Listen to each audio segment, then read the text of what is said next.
All right, listeners, welcome. We're about to get into a really fascinating event today. We're doing a deep dive into Iran's retaliatory missile strikes back on June 23rd, 2025. An event that honestly could have gone very differently, but, well, it didn't spiral, which is interesting in itself. We're aiming to go beyond just the headlines, unpack the specifics, look at some pretty surprising outcomes, and the wider context using the sources you provided. So let's jump right in. Okay, setting the scene. June 23rd, Iran launches missiles, short and medium-range ballistic ones, and the primary target mentioned in reports, the big U.S. base, Al Udeid, in Qatar, hugely strategic place. This was framed explicitly as retaliation for previous U.S. strikes on Iranian nuclear facilities. Sources say 6 missiles headed for Qatar. Yeah, and this is where it gets really interesting based on the reports. Despite those 6 missiles being launched, every single one was intercepted. All 6. All 6. By Qatari and U.S. air defenses working together, which, is technically impressive. Definitely. Intercepting ballistic missiles isn't simple. Not at all. But the absolute kicker, highlighted right there in the sources, is that Iran apparently alerted Qatar and the U.S. before the missiles arrived. They gave a warning. Before launching. Exactly. An advance warning. And that obviously gave them crucial time. Time to get defenses ready, shut down airspace temporarily, all those precautions. Right. Which led to 0 reported injuries, no damage. Wow. Okay. Pause there.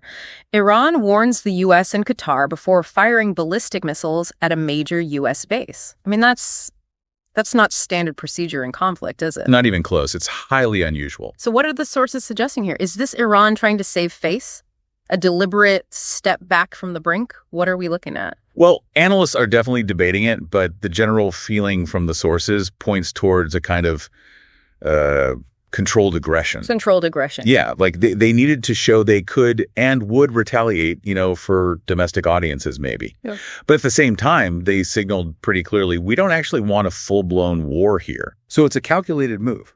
Manage the risk, show strength, but avoid actual casualties that would demand massive escalation. Precisely. It looks like a very deliberate attempt to calibrate the response.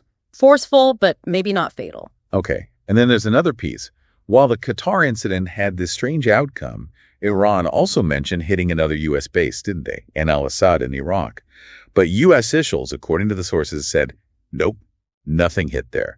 No missile activity detected at all. Right. And that discrepancy is significant, too. So what happened there? Did missiles fail? Was it just talk from Iran? Maybe misdirection? Or perhaps another signal, like we could have hit here, too, but chose not to. Reinforcing that controlled element we were just talking about. It adds another layer of ambiguity, Yeah, it really does muddy the waters on the full picture. And if we look at the wider region, the reaction was immediate.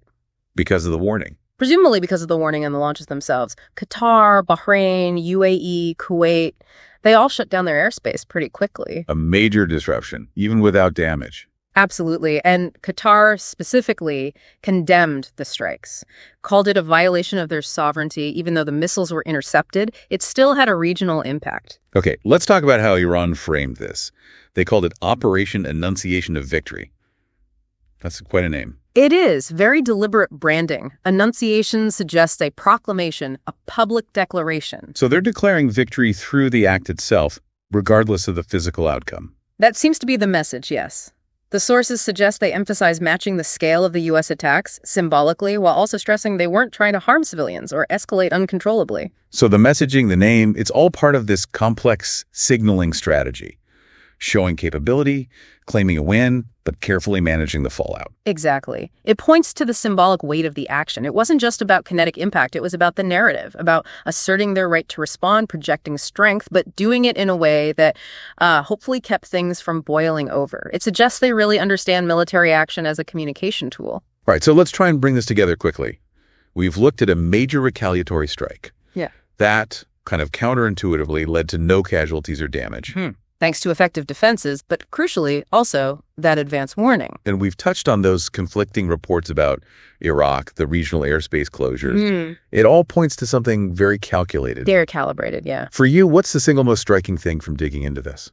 For me, it really is that advance warning. It introduces such a strange dynamic into modern state conflict. It forces you to reconsider intent versus capability. Yeah, I agree. It's that tightrope walk, demonstrating you can strike, but actively working to prevent the worst consequences. It makes you reassess what retaliation even means sometimes. So here's something maybe for you, the listener, to think about further. In this complex world, with shifting geopolitics, what does it signify when a country carries out a retaliatory strike, but simultaneously takes clear steps that seem designed to minimize its actual physical impact?